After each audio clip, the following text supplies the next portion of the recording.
Hola a todos y bienvenidos a un nuevo video sobre Monday.com. Mi nombre es Fernando y soy parte del equipo de Create. Hoy les traemos un video especial y un poco diferente respecto a los videos que usualmente subimos en el canal, porque vamos a estar hablando de Monday.com, pero sin específicamente mostrarles nada en pantalla sobre el software, sino más bien pensado en enseñarles o ayudarles si están tratando de armar sus primeros tableros o dando sus primeros pasos en la herramienta para que lo hagan de la manera más adecuada posible y sobre todo ahorrando tiempo en el proceso. Antes de comenzar, gracias por estar mirando. Si puedes dejarnos tu like, si todavía no estás suscrito al canal, por favor suscríbete, porque obviamente eso nos ayuda a seguir llegando con nuestro contenido a cada vez más personas y a más empresas. Y ahora vamos adelante con el contenido de hoy. Bueno, quisimos comenzar en este video con algunas claves que nosotros consideramos importante tener en cuenta y que son básicamente las mismas que nosotros usamos para nuestras implementaciones profesionales y que entendemos que cualquier empresa que estuviese intentando implementar Monday.com y por qué no también otros softwares podría de alguna manera valerse para una mejor implementación. ¿Sí? Así que vamos desde la primera. Lo más importante para nosotros en el caso específico de Monday es comenzar por el inicio. Y aunque esto parezca una obviedad, de lo que estamos tratando de hablar es de comprender exactamente cuáles son los procesos que se quieren plasmar uno por uno. En Monday es muy común que, como la herramienta es bastante intuitiva y bastante fácil de usar, cuando las personas se crean una cuenta, automáticamente empiezan de algún modo a experimentar con la plataforma, a agregar columnas y a encontrarle sentido sobre la marcha. Ahora bien, si nosotros estamos pensando en montar procesos reales de nuestro negocio, de nuestra empresa en la plataforma, es mejor pensar de una manera un poco más estructurada y de alguna manera pensarlo como si fuesen cápsulas. Aunque por supuesto los procesos por definición misma se van a estar interconectando, está bueno de alguna manera diagramar y segmentar en qué vamos a concentrarnos en cada tablero en específico, ¿sí? Más adelante en este mismo video vamos a hablar un poco sobre cómo hacerlo, pero es importantísimo que pensemos, al menos en términos lógicos, aunque después en la práctica sea un poquito distinto, que un tablero se debiera corresponder a un gran proceso de la empresa y no a muchos, ¿ok? Entonces esa es una de las claves. La clave número 2 tiene que ver, si se quiere, con una perspectiva un poco más humana y hablamos de calibrar expectativas. Situación actual versus cuál es la situación deseada y qué es posible dentro del marco del software. Algo que es bastante habitual es que cuando nosotros evaluamos cómo están trabajando los equipos en un momento dado versus cómo se imaginan trabajando, si bien hay un gran salto, y eso es lógico y es deseable que así suceda, a veces es poco realista. ¿Ok? Entonces normalmente si tu empresa está pensando en comenzar a utilizar Monday.com, seguramente están usando plataformas como Excel, correo electrónico, grupos de WhatsApp, tableros de Trello, una combinación de estas cosas y a veces hasta post-it o anotaciones en un pizarrón en la oficina. Entonces, entender correctamente que para partir de ese punto y llegar a procesos sumamente automatizados con indicadores en tiempo real y demás, se va a necesitar tiempo, es fundamental para que nadie se desanime en el proceso y que al mismo tiempo podamos escalar, pero progresivamente. Entonces, por eso nosotros hablamos no solo de situación deseada, sino también de situación posible. Algo que usualmente pasa al implementar herramientas como Monday.com es que el progreso, vamos a decir, no es definitivo de inmediato, sino que podemos comenzar con primeras versiones mínimas viables que tengan lo suficiente como para que el equipo deje la herramienta de trabajo actual, que muchas veces queda obsoleta, nos montemos dentro de Monday y a partir de allá le vayamos sumando o agregando, si se quiere, funcionalidades o complejidad al proceso, pero haciéndolo de una manera progresiva. El punto número 3 es analizar qué roles van a estar ejecutando estos procesos y cuáles son los perfiles con los que contamos.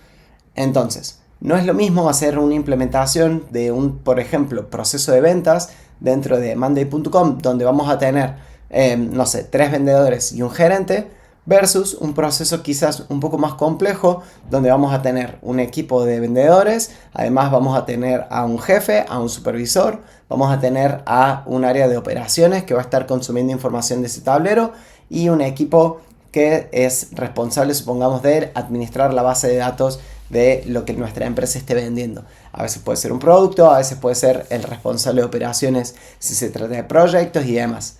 Entonces, al momento de pensar un tablero, normalmente cometemos el error, ¿sí? Sobre todo si es una implementación, vamos a decir, hecha en casa, de solamente entrevistarnos con la persona que ejecute el proceso, y a veces obviamos que hay otros roles dentro de la empresa que van a tener que vincularse con esa información, ya sea de un modo directo, es decir, participando de ese tablero, o de un modo más bien indirecto, a través de otros paneles de indicadores, de automatizaciones y demás. Entonces, a eso nos referimos cuando hablamos de roles. Y cuando hablamos de perfiles, ahí sí estamos yendo a algo todavía un poco más humano, que tiene que ver con qué tan sencillo o qué tan elaborado o complejo tiene que ser el resultado final de nuestros tableros en función de cómo está conformado nuestro equipo humano. Dicho de otra manera, no es lo mismo hacer una configuración de tableros si tenemos un equipo sumamente amigo de la tecnología, sumamente acostumbrado a trabajar con herramientas de software en la nube, versus si estamos hablando de un equipo que está por dar sus primeros pasos en herramientas de este tipo, si no se siente del todo cómodo en plataformas, vamos a decir, un poco más modernas, y en esos casos seguramente la sugerencia va a ser inclinarnos por configuraciones más bien acotadas, más bien sencillas, donde el proceso sea lo más lineal posible, e incluso a veces si tenemos que agregar algún paso adicional, pero para hacerlo todavía más claro para el usuario, va a ser recomendable. Siempre pensando que configurar no es lo mismo que implementar. Configurar es una parte, pero hablamos de implementación cuando el usuario final realmente lo está utilizando y lo está aprovechando el software. Entonces, analizar esos perfiles, saber con quiénes vamos a trabajar dentro de esos tableros es clave para que después el resultado final sea bueno. Y un cuarto punto del cual vamos a hablar un poco más adelante en este mismo video es que fácil de usar no siempre, y en realidad casi nunca, significa fácil de configurar. ¿Y de qué nos estamos refiriendo en este punto? Que Monday tiene la particularidad de ser una herramienta bastante intuitiva y bastante amigable. Además que en términos de experiencia de usuario, el ser colorido y demás, parece una herramienta que te invita, una vez que creas una cuenta, a intentar configuraciones y demás. Pero es importantísimo para nosotros decirte que antes de que comiences con la configuración de ningún tablero, es mucho más importante el trabajo de relevamiento previo que hagas, ya sea con los usuarios, ya sea entendiendo los procesos, la documentación que existe y demás, porque si no es muy probable que te pierdas, y una vez que un tablero, vamos a decir, lo estructuramos de la manera incorrecta, es muy difícil volver atrás y que el resultado sea bueno. Entonces, es más importante, como decíamos, el tiempo que le dediques previamente a pensar la estructura de tableros que luego la configuración. Si el esquema que nosotros tenemos en mente fue el adecuado, te podemos asegurar que configurar el tablero va a ser algo bastante sencillo y que solamente te debería tomar unos minutos o algunas horas en caso de tableros más complejos.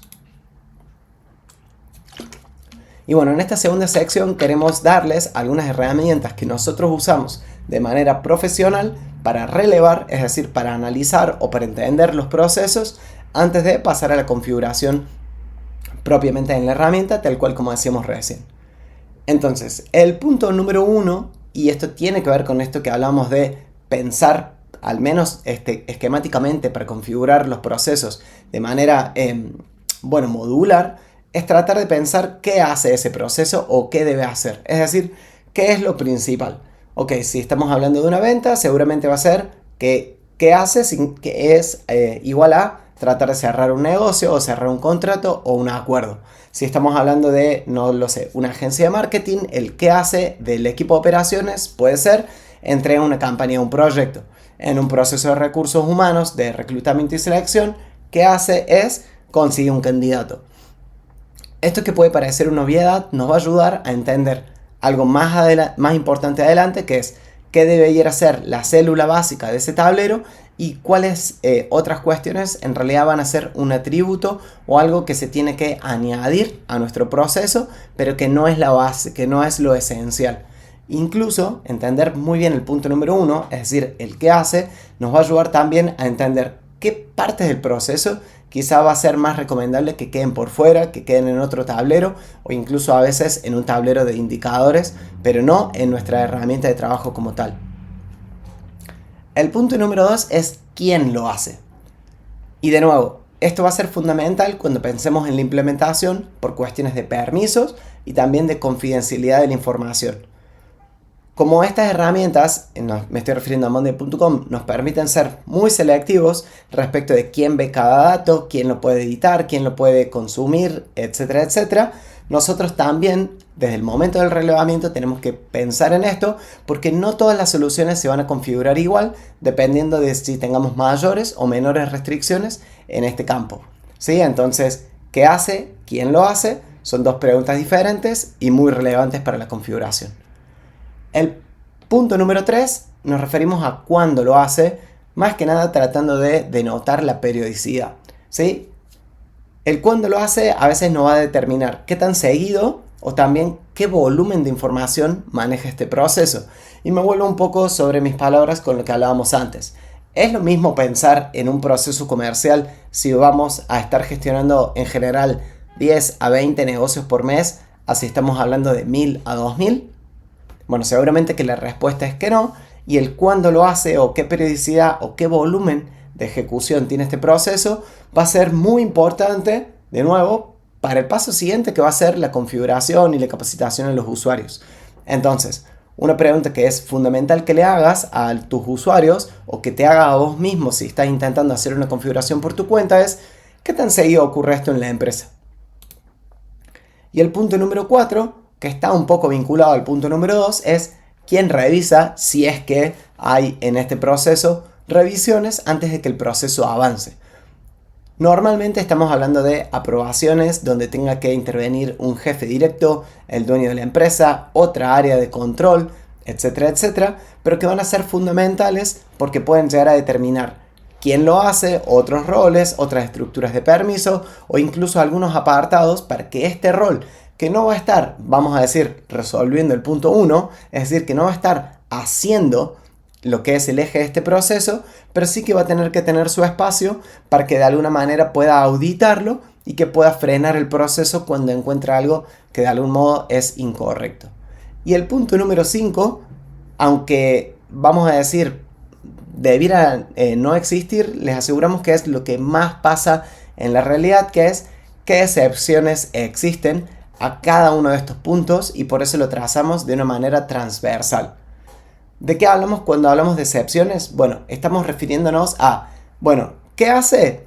Este proceso normalmente gestiona ventas, pero a veces también pueden ser, supongamos, alquileres, en el caso de una empresa inmobiliaria. ¿Quién lo hace? En general lo va a ejecutar un vendedor, pero a veces el dueño de la empresa también vende. Ok, entonces eso también está siendo una excepción. ¿Cuándo lo hace? No sé, supongamos, tenemos diferente estacionalidad en el año. Justo ahora que me preguntaste, estamos en temporada baja, pero a partir de diciembre estamos en la estacionalidad buena del negocio y las cantidades se multiplican por 4 o por 5, o este proceso de auditoría pasamos a hacerlo una vez a la semana a 5 veces a la semana. Y el quien revisa también puede ser una excepción en el sentido de que en general revisa el jefe de impuestos, pero a veces interviene el dueño si el monto es mayor a un determinado monto. O en general nos vamos rotando y no está muy claro, así que siempre es una excepción. Bueno, seguramente que con alguno de esos ejemplos te hice pensar en algo que suele ocurrir en tu empresa, en tu negocio y que se maneja como una excepción. Bueno, lo importante es que esas excepciones las tengamos claras desde el momento cero, las tengamos claras desde el relevamiento, para que luego en la configuración no nos encontremos con sorpresas, porque esa va a ser la diferencia entre una herramienta que el usuario siente útil versus una herramienta que teóricamente estaba bien, pero que no se adapta verdaderamente a cómo el usuario trabaja.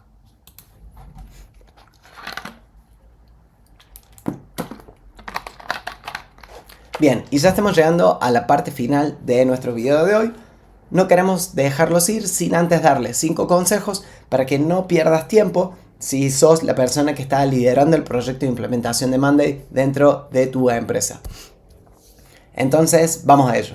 El consejo número 1 es que la base del tablero es fundamental, ¿sí? Entonces, el éxito, o vamos a decir el fracaso, para ser un poco dramáticos, de si tu configuración de procesos en Monday va a ser correcta o no, va a ser 70% de que definas correctamente qué tiene que ser cada ítem en el tablero.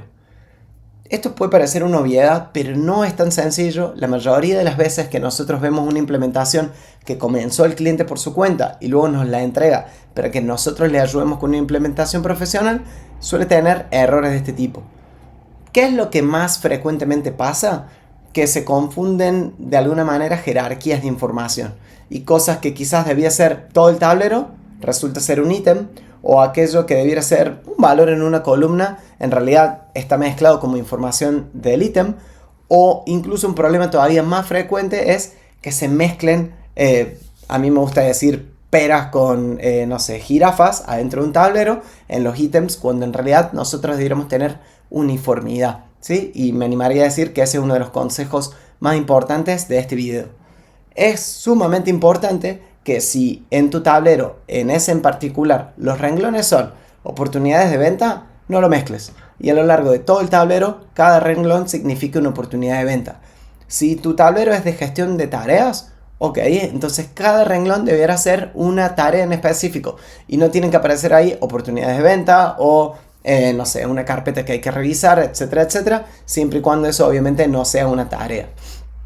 Entonces, bueno, si uno define correctamente qué es el ítem, después agregar columnas o quitar columnas es muy fácil, agregar un grupo, quitar un grupo es muy fácil, y vamos a decir que la lógica del tablero queda bien pensada desde el momento cero. Entonces, aunque te parezca muy simple, aunque te parezca que para este proceso que vos estás intentando configurar este punto no aplica, te aseguro que sí. Dedícale un par de minutos y te aseguramos que el 70% de la base del tablero va a estar correcta. Y después será cuestión de agregar automatizaciones, agregar columnas, etc. El punto número 2 es que antes de comunicarle al equipo que va a estar usando esos tableros cómo funcionan, lo pruebes, ¿sí? Que lo testes. Y acá casi cualquiera que hace una implementación hace pruebas, pero lo hace con información demo, es decir, con información simulada. Nuestro consejo es que en lugar de hacer solamente eso, que está bien que hagas ese punto, es que luego hagas un testeo con ejecuciones reales, con procesos reales. Obviamente no vas a empezar con la totalidad de los casos, porque si detectas una falla, que normalmente al principio la va a haber, por eso hay un proceso de ajuste, bueno, eso puede llegar a detener procesos importantes reales de tu empresa. Mejor que esto, lo que nosotros te recomendamos es que tomes básicamente algunos casos testigos y que no los testees solamente tú, sino que verdaderamente se lo entregues al usuario. Y supongamos, vuelvo al ejemplo de la agencia de marketing que está tratando de gestionar sus campañas dentro de Monday, que digamos, bueno, ok, ¿cuántas campañas hay para ejecutar este mes? ¿Hay 20? Ok, vamos a tomar una o dos y la vamos a tratar de gestionar en estos tableros de Monday.com con uno o dos usuarios en específico, que usualmente te recomendamos que sean los que mejor se llevan con la tecnología, los que son más abiertos a los cambios, para que de esa manera te enfrentes a situaciones reales, encuentres fallas en tus tableros y los corrijas antes de comunicárselo a todo el equipo. Esto que te decimos es fundamentalmente para evitar que luego aparezcan fricciones y barreras a la implementación. ¿Por qué? ¿Qué suele pasar? Que si los tableros se comunican antes de tiempo y las personas empiezan a trabajar en la vida real, pero empiezan de algún modo a surgir demasiados cambios sobre la marcha, pierden la fe sobre la herramienta, sienten que pierden tiempo al tratar de ejecutar dentro de Monday y se van a volver a su Excel, se van a volver a su correo electrónico, porque de alguna manera es lo seguro. Entonces, consejo número 2, testea tus procesos con casos reales, con usuarios reales, hace los ajustes y luego recién hace, vamos a decir, el despliegue a la totalidad de los casos. El consejo número 3 es acerca de mantenerlo simple. Y acá te quisimos dejar una regla, de alguna manera no va a aplicar en todos los casos, por eso decimos que puede haber casos excepcionales, pero que de alguna manera te sirva como un indicador casi intuitivo. Y es que si en tu cuenta de Monday tenés una gran cantidad de tableros, es una mala señal respecto de la calidad de la implementación que se hizo. Ya sea que la hayan realizado internamente o ya sea que la hayan realizado con apoyo de un tercero, así sea un profesional, un partner o lo que fuere. En términos generales, por eso hablamos de que hay excepciones, tu cuenta debiera tener un tablero principal para cada una de las grandes áreas de tu empresa que funciona dentro de Monday. Entonces, supongamos que vos tenés a tu equipo de marketing, ventas, operaciones y administración dentro de tu cuenta, tu estructura debiera verse algo así como un espacio de trabajo, 4 carpetas principales, un tablero principal para cada uno de estos departamentos y por supuesto que pudiera haber algunos tableros extra para cada departamento que pueden funcionar como reservorios de documentos, bases de datos o cuestiones así, pero la cantidad total de tableros no debiera ser demasiado alta. Dicho de otra manera, si por ejemplo te encuentras con que estás gestionando tu área de ventas y tenés un tablero por vendedor, un tablero por sucursal, bueno, son malas señales. Si tenés, no lo sé, 5 tableros para gestionar la operación de tu equipo de entrega de servicio o de producto, mala señal, ¿sí? Salvo casos excepcionales y salvo donde la estructura se haya pensado muy bien y esas sean las capacidades que nos ofrezca la herramienta, en general va a haber alternativas de hacerlo más simple, y simple casi siempre es una señal de más fácil de usar y por ende mayor éxito en la adopción del software. Punto número 4, diseñar tableros pensando en cada rol. Y acá te vamos a dejar 3 funcionalidades que la mayoría de los equipos subutilizan y que nosotros entendemos que tienen muchísimo valor para que la herramienta se aproveche de un modo más sencillo, ¿sí? Que son usar equipos, eso lo puedes encontrar en la sección de administrador de tu cuenta, y dentro del tablero filtros y vistas, ¿sí? ¿Por qué te hablamos de equipos, filtros y vistas? Porque de alguna manera son las que nos permiten construir soluciones más flexibles y fáciles de usar sin tener que multiplicar tableros o multiplicar automatizaciones y demás. Por ejemplo, supongamos un proceso de operaciones donde hay una faceta que es puramente de administración. Bueno, si nosotros hacemos 2 tableros, un poco lo que hablábamos recién, puede que esté bien o puede que no sea necesario porque no dejan de ser 4 o 5 columnas y le agrega complejidad separarlo. Ahora bien, al equipo de operaciones le puede resultar un poco molesto estar viendo columnas de administración que no le aportan nada y que de alguna manera generan ruido y viceversa. Bueno, para eso tranquilamente podemos usar equipos de administración y de operación, crear filtros y con esos filtros guardarlos como vistas para que en un mismo tablero pueda convivir un equipo de operaciones con un equipo de administración y demás. Mismo caso para lo que comentábamos antes respecto de diferentes vendedores, que de nuevo van a ser filtros y vistas, diferentes sucursales, filtros y vistas y demás. Por supuesto, va a haber casos de roles o de situaciones en específico donde no alcance con equipos, filtros y vistas y tengamos que pensar en más tableros o en tableros de indicadores o dashboard. Por supuesto, al final esto no es una regla que se va a aplicar al 100% de los casos, pero créenos que si revisas tus tableros y no estás utilizando equipos, filtros y vistas, seguramente que hay algo que te estás perdiendo y que a tus usuarios les está siendo más complicado de usar la herramienta de lo que debería. Y en el quinto y último punto, decir que usar y configurar no son lo mismo, ¿sí? Y básicamente este es un consejo basado en varios años de experiencia. Monday parece muy sencillo de usar porque de hecho lo es. Es una herramienta muy amigable para el usuario, es decir, es raro que un nuevo usuario de Monday.com vea Monday y sienta que no le va a entender a la plataforma o que no se va a ajustar, pero hay que saber identificar que la facilidad de uso no es igual a la facilidad de la configuración. Honestamente, Monday en los últimos años especialmente ha desarrollado un conjunto de funcionalidades que nos permiten montar muchas veces empresas enteras dentro de la plataforma y por ende hay una complejidad por detrás y una estructura que nos permite soportar esto. Pero bueno, es muy difícil empatar esa complejidad de las cosas que se pueden configurar versus que sea fácil configurarlo. ¿Ok? Entonces, si bien para el usuario final va a ser muy intuitivo, va a ser muy sencillo de entender cómo tiene que hacerlo, para que eso ocurra, para que ese resultado deseado ocurra, por detrás tienen que haber manos expertas que ya sepan usar la herramienta, que no solamente hayan sido usuarios, sino que entiendan de procesos y entiendan de configuración. Así que en este punto, si sienten que esto es lo que tu empresa está necesitando y sienten que se beneficiarían y ahorrarían tiempo de contar con experiencia profesional, pueden buscarnos en www.crentio.com y agendar una reunión totalmente gratuita con nosotros. Y si llegaste hasta este punto del video, además de agradecerte, queremos pedirte tu ayuda con tu like, y si no estás suscrito a nuestro canal, te pedimos que lo hagas, así podemos seguir llegando con nuestro contenido cada vez a más personas y más empresas de toda Latinoamérica. Te mandamos un fuerte saludo y nos vemos en un próximo video.